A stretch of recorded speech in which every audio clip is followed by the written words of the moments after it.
नमस्कार दोस्तों, आरएससीआईटी के एक और मजेदार वीडियो में आप सभी का स्वागत करता हूं। मित्रों, आरएससीआईटी एग्जाम को लेकर जो मॉर्निंग वीडियोस की सीरीज है उसमें एक मजेदार वीडियो और ये वीडियो देखकर आपको मजा आ जाएगा। इसी के साथ ये सीरीज से वीडियो अब आने वाले हैं, तो रेगुलर सीरीज से वीडियो देखें। आज ये वीडियो है, इसके बाद नेक्स्ट वीडियो ऐसे रेगुलर वीडियोज आएंगे। आप जब पूरी सीरीज को देख पाएंगे तो आपको लगेगा कि आपकी बेहतर तैयारी हो गई है और आरएससीआईटी में आप अच्छे नंबर से पास कर पाएंगे। साथ ही साथ कंप्यूटर से संबंधित जितने भी एग्जाम हैं उन सभी को पास करने के लिए आपकी बेहतर तैयारी हो जाएगी। ये सीरीज इसी को लेकर बनाई गई है। मित्रों नमस्कार, राम राम सभी को, जय श्री राम। अपन आज अपनी क्लास को शुरू करने जा रहे हैं। क्वेश्चन नंबर 1 है, डिजिटल फोटोग्राफ की छवि बनाने वाले बिंदुओं को हम क्या कहते हैं। यानी कि डिजिटल फोटोग्राफ की छवि बनाने वाले जो बिंदु होते हैं हमारे कंप्यूटर में, उन्हें हम क्या कहते हैं। इसका सही जवाब है दोस्तों पिक्सल। डिजिटल फोटोग्राफ बनाने जो छवि इमेज बनाने के जो बिंदु होते हैं उन्हें हम पिक्सल कहते हैं। आप अपनी कंप्यूटर स्क्रीन में देखना, ऐसी स्क्रीन होती है और उसमें छोटे छोटे डॉट ऐसे बिंदु होते हैं। जब हम उसको जूम करते हैं तो उसके पिक्सल्स फट जाते हैं ना इमेज के, तो छोटे छोटे डॉट डॉट दिखाई देते हैं, वो पिक्सल होते हैं। और बहुत सारे पिक्सल मिलकर एक इमेज का निर्माण करते हैं। प्रश्न नंबर 2 है, कथन का प्रश्न है, एनवीएसपी मतदाताओं को अपनी मतदाता प्रविष्टियों को ऑनलाइन सही करने की अनुमति देता है। बिल्कुल सही है। एनवीएसपी का मतलब होता है national voters service portal. Voters को सर्विस देने के लिए बनाया गया पोर्टल है। और ये क्या करता है, ये आपको यहाँ पर आप नई वोटर लिस्ट में नाम जुड़वा सकते हो, नाम हटवा सकते हो, अन्य सभी प्रकार के काम कर सकते हो। तो ये वोटर्स के लिए बिल्कुल सही है, पहला वक्तव्य। दूसरा है, आईआरसीटीसी उपयोगकर्ता को ऑनलाइन रेलवे आरक्षण सेवाओं में मदद करता है। ये भी बिल्कुल सही है। यानी वक्तव्य 1 और वक्तव्य 2 दोनों ही सही है, अर्थात इसका सही जवाब है ऑप्शन डी। तीसरा, एमएस एक्सेल 2019 में खालिस्तान फंक्शन उस सेल को गिनता है जो खाली है। यानी कि आपको उस सेल को काउंट करना है जो खाली है। तो दोस्तों उसके लिए हम काउंट ब्लैंक का इस्तेमाल करते हैं। ऑप्शन बी इसका सही जवाब होगा, काउंट ब्लैंक। अगला, वर्तमान में विंडोज 10 में निम्न में से कौन सा आइकन पृष्ठभूमि में चल रहे प्रोग्राम रखता है। दोस्तों एक बात ध्यान से सुनिए, आरएससीआईटी में 2013 से लेकर आज तक जितने भी एग्जाम हुए हैं, पिछले 12 साल से वैकेंसी गुरु रेगुलर वर्क कर रहा है। और यहाँ से जितने भी बच्चे पढ़े हैं ना, वो बच्चों की अच्छी परसेंटेज बनी है। इस बात की हम आपको विश्वास दिलवाते हैं। तो आप लोग पूरा वीडियो देखें और नए हो तो चैनल को सब्सक्राइब करके जाए और वीडियो को लाइक और शेयर जरूर करना। प्रश्न नंबर 4 है, वर्तमान में विंडोज 10 में निम्न में से कौन सा आइकन पृष्ठभूमि में चल रहे प्रोग्राम को रखता है। तो इसका सही जवाब सिस्टम ट्रे आपको देना है। सिस्टम ट्रे में सभी प्रकार के बैकग्राउंड के ऑप्शंस जो प्रोग्राम्स हैं वो सेव होते हैं। अगला है, निम्न में से कौन सा आपके कंप्यूटर सिस्टम के लिए दुर्भावनापूर्ण है। आपके कंप्यूटर के लिए सबसे खराब कौन है। तो दोस्तों आपके कंप्यूटर के लिए जो खराब है वो है वायरस। वायरस आपके कंप्यूटर के लिए दुर्भावनापूर्ण हो सकता है, नुकसानदेह हो सकता है। छठा प्रश्न है, विंडोज 10 में एक विंडो को मैक्सिमाइज करने का अर्थ क्या होता है। यानी विंडो को मैक्सिमाइज करने का अर्थ क्या है, यानी अगर हमें किसी विंडो को मैक्सिमाइज करना उसका मतलब क्या है। मेल लिखना नहीं, इसे डेस्कटॉप पर फिट करने के लिए विस्तारित करना। बिल्कुल सही है। अगर आप एक विंडो को, जैसे आपका ये कंप्यूटर स्क्रीन है और इसमें विंडो इतनी ही खुल रही है, अब आप इसको पूरी में फिट करना चाहते हो तो आप उसको मैक्सिमाइज करेंगे तो ये क्या होगा, फिट हो जाएगा। तो इसका ऑप्शन बी सही जवाब होगा। अगला देखो 7वां प्रश्न, आप एमएस ऑफिस दस्तावेज को पीडीएफ फाइल स्वरूप में कैसे सेव कर सकते हो। अगर आपको एमएस ऑफिस के डॉक्यूमेंट को पीडीएफ में सेव करना है तो आप कैसे करेंगे। ऑप्शंस आपके सामने है, बताइए। फाइल टैब में जाएंगे, सेव एज विकल्प में सेव एज पीडीएफ चुनेंगे। दूसरा, वॉइस और आईपी का उपयोग करके। तीसरा, ईमेल लिखकर। या चौथा है प्रिंट प्रीव्यू का उपयोग करके। इसका सही जवाब है, फाइल टैब में जाएंगे, सेव एज में पीडीएफ को चुनेंगे तो सेव हो जाएगा। अगला 8वां प्रश्न क्या है, निम्न में से कौन सा विकल्प इस क्रिया को निर्दिष्ट करता है, किसी वस्तु को गंतव्य तक ले जाते समय माउस बटन को दबाए रखना। अगर आप यहां से किसी भी फाइल को दबाकर खींचकर इधर ले जाकर छोड़ेंगे तो दोस्तों इसको क्या कहते हैं, इसको कहते हैं ड्रैग करना। क्या कहते हैं दोस्तों, ड्रैग करना, माउस को दबाए रखना। और यहां ले जाकर छोड़ोगे उसको कहते हैं ड्रॉप करना। तो इस प्रक्रिया, पूरी प्रक्रिया को कहते हैं ड्रैग एंड ड्रॉप, पर यहां पर केवल दबाए रखने को पूछ रहा है तो आप बताएंगे इसको ड्रैगिंग कहते हैं। तो ऑप्शन सी इसका सही जवाब होगा। 9वां प्रश्न है, निम्न में से कौन सा इंटरनेट ब्राउजर का वैध उदाहरण नहीं है, यानी इनमें से कौन सा एक वैलिड इंटरनेट ब्राउजर नहीं है? Google Chrome, Mozilla Firefox, Microsoft Edge या फिर एडोब एक्रोबैट। और इसका सही जवाब ऑप्शन डी, एडोब का एक्रोबैट। ये एक आपका ब्राउजर नहीं है, बाकी सभी आपके ब्राउजर्स के उदाहरण हैं। 10वां क्वेश्चन है, आपके पास छात्रों के नाम और उनसे संबंधित परीक्षा अंकों के साथ एक डेटाबेस है, यानी आपके पास एक डेटाबेस है, उसमें स्टूडेंट्स की पूरी डिटेल है। अब आप ये जानना चाहते हो कि कितने विद्यार्थी ऐसे हैं जो 90 से ऊपर अंक प्राप्त किए हैं, तो आप कौन सा एक्सेल फॉर्मूला लगाओगे? तो दोस्तों 90 से ऊपर अगर आपको गिनना है, आपको काउंट करना है ना 90 से ऊपर कितना है, तो काउंट इफ फंक्शन का यूज करेंगे अपन। काउंट तो करना ही है, पर उसमें इफ कंडीशन लग रही है कि 90 से ऊपर कोई काउंट करे, तो काउंट इफ इसका सही जवाब होगा। 11वां प्रश्न है, भारत में कौन सा कानून विशेष रूप से साइबर अपराधों और इलेक्ट्रॉनिक वाणिज्य को संशोधित करता है, इलेक्ट्रॉनिक शासन के लिए कानूनी ढांचा प्रदान करता है और साइबर अपराधों के लिए दंड परिभाषित करता है? इसका जो कानून का नाम है वो है भारतीय आईटी अधिनियम 2000। भारत में साइबर अपराध को मैनेज करने के लिए, उसको कम करने के लिए और कानूनी रूप से उसको लागू करवाने के लिए भारतीय आईटी अधिनियम 2000 यानी इंडियन आईटी एक्ट 2000 बनाया गया है।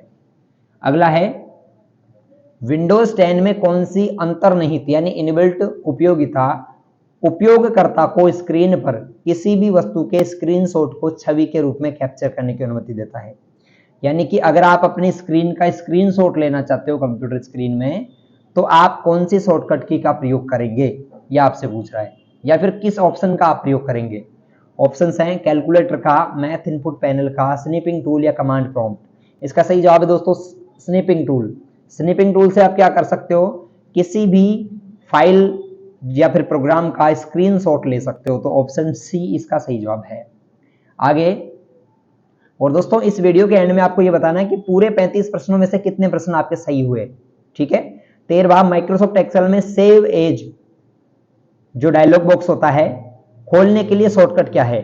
तो दोस्तों सेव एज डायलॉग बॉक्स अगर हमें खोलना है तो हम कंट्रोल के साथ एस दबाएंगे।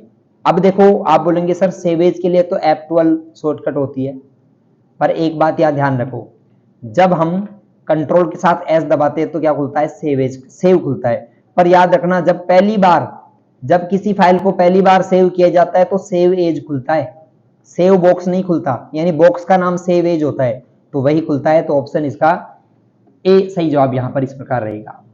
अगला है, माइक्रोसॉफ्ट वर्ड 2010 के लिए डिफॉल्ट फाइल एक्सटेंशन क्या है? MS वर्ड 2010 का default file extension name .docx होता है। MS वर्ड का एक्सटेंशन नेम होता है .docx। 15वां प्रश्न है, MS एक्सेल में दो डेटा सेट के बीच संबंध दिखाने के लिए कौन सा चार्ट बनाया जाता है? दो डेटा सेट के बीच में अगर आपको संबंध दिखाना है, आपको रिलेशंस शो करने हैं, रिलेशनशिप बतानी है, तो आप line chart, bar chart, scatter या फिर पाई चार्ट। दोस्तों आप इसमें बार चार्ट का इस्तेमाल करते हैं, तो ऑप्शन बी सही जवाब है। VGA केबल में कितने पिन होते हैं? How many pins are there in VGA cable? तो दोस्तों इसका सही जवाब है 15 पिन, 15 पिन्स होती हैं। तो इसमें इनमें से कोई नहीं सही जवाब होगा। एक VGA केबल में 15 पिन कनेक्टर होते हैं। 17वां प्रश्न है, निम्न में से कौन सा इंटरनेट कनेक्शन का प्रकार है? और दोस्तों ध्यान रखना, वैकेंसी गुरु से अब तक जितने भी एग्जाम हुए ना, सभी वीडियोज लाइव और इंपॉर्टेंट क्वेश्चंस जो वेबसाइट से आप पढ़ते हो सभी जगह से प्रश्न मिलते हैं, तो आपको धैर्य से ध्यान से सभी प्रश्नों को पढ़ना चाहिए और अच्छी परसेंटेज आपकी बनानी है तो रेगुलरिटी रखनी चाहिए, ठीक है। निम्न में से कौन सा इंटरनेट कनेक्शन का प्रकार है? डायल अप, DSL, वाईफाई या उपरोक्त सभी इसका सही आंसर होगा। राजस्थान में प्रमुख ई गवर्नेंस पहल कौन सी है? दोस्तों राजस्थान में ई गवर्नेंस पहल राजमेघ भी है, राजनेट भी है, राज सेवा द्वार भी है, तो उपरोक्त सभी इसका सही जवाब होगा। सभी प्रकार के राजस्थान की ई गवर्नेंस की पहलें हैं। अगला है, माइक्रोसॉफ्ट एक्सेल में निम्न में से कौन सी एक विशेषता है जिसका उपयोग स्प्रेडशीट में डेटा को गणना करने के लिए किया जाता है? मित्रों माइक्रोसॉफ्ट एक्सेल में निम्न में से कौन सी एक विशेषता है जिसका उपयोग स्प्रेडशीट में डेटा पर गणना करने के लिए करते हैं? चार्ट, फिल्टर, फॉर्मूला या फिर टेबल? इसका सही जवाब है दोस्तों फॉर्मूला। गणना करने के लिए एक्सेल में फॉर्मूलाज का इस्तेमाल किया जाता है। 20वां प्रश्न है, निम्न में से कौन सा एक प्रकार का सॉफ्टवेयर है जिसका उपयोग इंटरनेट ब्राउज करने के लिए किया जाता है? दोस्तों नेट चलाने के लिए हम वेब ब्राउजर का इस्तेमाल करते हैं, ठीक है, वेब ब्राउजर। अगला प्रश्न है 21वां, विंडोज में निम्न में से कौन सी उपयोगिता है जिसका उपयोग अनावश्यक फाइलों को साफ करने और सिस्टम प्रदर्शन को अनुकूल करने के लिए किया जाता है? Which of the following is the utility in window that is used to clean unnecessary files and optimise system performance? इसका सही जवाब है disk cleanup. Disk cleanup unnecessary files को डिलीट कर देता है डिस्क क्लीनअप। 22वां, पीएनआर रेलवे द्वारा जारी किए गए प्रत्येक टिकट को निर्दिष्ट 10 अंकों का एक अद्वितीय नंबर है। पीएनआर का संक्षिप्त नाम क्या है? दोस्तों पीएनआर रेलवे में काम में आता है और 10 अंक इसमें होते हैं। इस पीएनआर का पूरा नाम क्या है? पीएनआर का पूरा नाम पैसेंजर नेम रिकॉर्ड होता है। पैसेंजर नेम रिकॉर्ड, हिंदी में कहे तो यात्री के नाम का रिकॉर्ड। 23वां प्रश्न है, एनवीएसपी पोर्टल के माध्यम से कौन सी सेवा प्रदान की जाती है? मित्रों NVSP national voters service portal अब राष्ट्रीय मतदाता सेवा पोर्टल है, तो ये चुनाव सूची में नाम खोजने के काम में आएगा, तो इसका सही जवाब ऑप्शन ए हो जाएगा। अगला, निम्न बयानों में से रैम और रोम के संबंध में कौन सा सही है? Which of the following statement is correct regarding RAM and ROM? Option A है रोम वास्तविक ऑप्टिकल मेमोरी है, दोस्तों गलत है ये। दूसरा है रैम उन निर्देशों को संग्रहित करता है जिन पर आप वर्तमान में काम कर रहे हो, बिल्कुल सही है। रोम बायोस को संग्रहित करता है, बिल्कुल सही है। रैम उपयोगकर्ता को डेटा पढ़ने लिखने की अनुमति देता है, बिल्कुल सही है। और बिजली बंद होने पर रैम और रोम डेटा अपना डेटा खोती है नहीं। ध्यान रखो, समझो इस प्रश्न को। रैम जो है उन डेटा को सेव करती है जिन पर आप वर्तमान में काम कर रहे हो। कंप्यूटर का जो बायोस होता है वो रोम में सेव होता है, बायोस यानी बेसिक इनपुट आउटपुट सिस्टम। उसके बाद रैम उपयोगकर्ता को डेटा इनपुट और लिखने और पढ़ने दोनों की अनुमति देता है, बिल्कुल सही है। जबकि रोम जो है केवल पढ़ने की अनुमति देता है, रीड ओनली मेमोरी। और बिजली बंद होने पर अपना डेटा जो नष्ट करती है वो केवल रैम है, रोम हमेशा डेटा सेव रखती है। तो दूसरा, तीसरा, चौथा इसका सही जवाब है। तो आप केवल 2, 3, 4 ऑप्शन बी इसका सही जवाब होगा। 25वां, एमएस एक्सेल 2010 में निम्न में से कौन आज की तारीख को दिनांक प्रारूप देता है?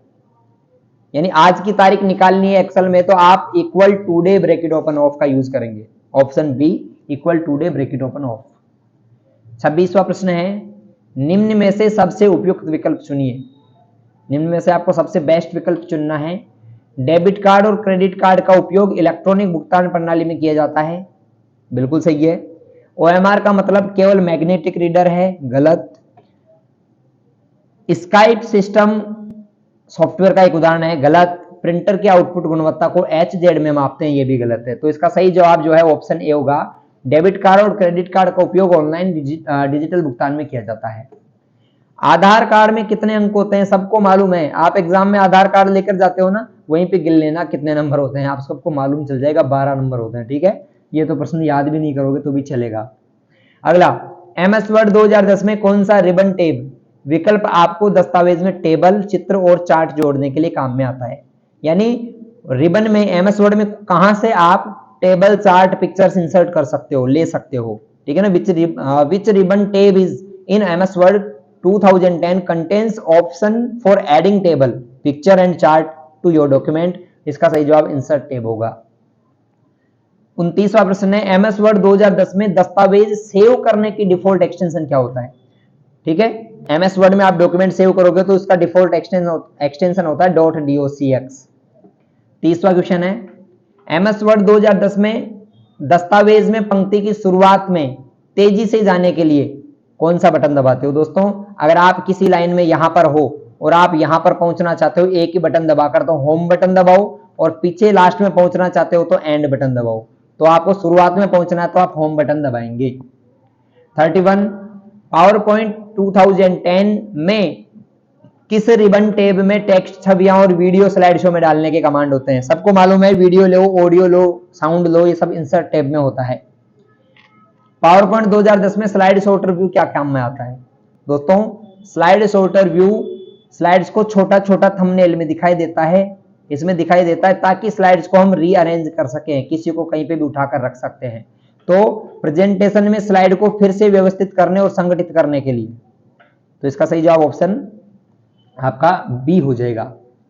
पावर पॉइंट 2010 में स्लाइड मास्टर का उद्देश्य क्या है? दोस्तों स्लाइड मास्टर जो है वो सभी प्रकार की स्लाइड्स पर समरूप डिजाइन, यानी कि to apply a uniform design and layout across all slides, सभी स्लाइड्स पर एक जैसा लेआउट लागू कर देता है। कौन सा साइबर खतरा नहीं है? Which is not a cyber threat. और इसका सही जवाब है दोस्तों मेलवेयर तो है, मेलवेटाइजिंग भी है, सेशन हाइजैक भी है, ये सभी खतरे हैं। तो सभी इसका सही जवाब हो जाएगा। अंतिम प्रश्न है, इसके बाद आपको कमेंट करके ये बताना कि इसमें से कितने प्रश्न आपके सही रहे और आप वीडियो को कहां से देख रहे हो राजस्थान में। ठीक है, तो क्वेश्चन नंबर 35, एक वेबसाइट पर सिक्योर सेल का मुख्य अर्थ ये होता है कि यह वेबसाइट जो होती है, चार ऑप्शंस में से बताओ। वेबसाइट एक आकर्षक डिजाइन है, गलत। वेबसाइट को सभी सुरक्षा समस्याओं से मुक्त किया गया है। वेबसाइट डेटा संप्रेषण को सुरक्षित करने के लिए एन्क्रिप्शन का प्रयोग करती हैं और वेबसाइट का प्रमुख ध्यान उत्पादों की बिक्री पर है। इसका सही जवाब है दोस्तों सिक्योर सेल का मतलब होता है कि वेबसाइट डेटा प्रेषण को सुरक्षित रूप से एनक्रिप्ट का उपयोग करता है। ऑप्शन बी इसका सही जवाब है। तो ऐसे करके 35 में से कितने प्रश्न सही हुए कमेंट करके बताएं। तैयारी आप कर रहे हैं रेगुलर, इसके बाद सीरीज के वीडियोज आएंगे, डेली देखते रहिए। नमस्कार, राम राम, जय श्री राम सभी को।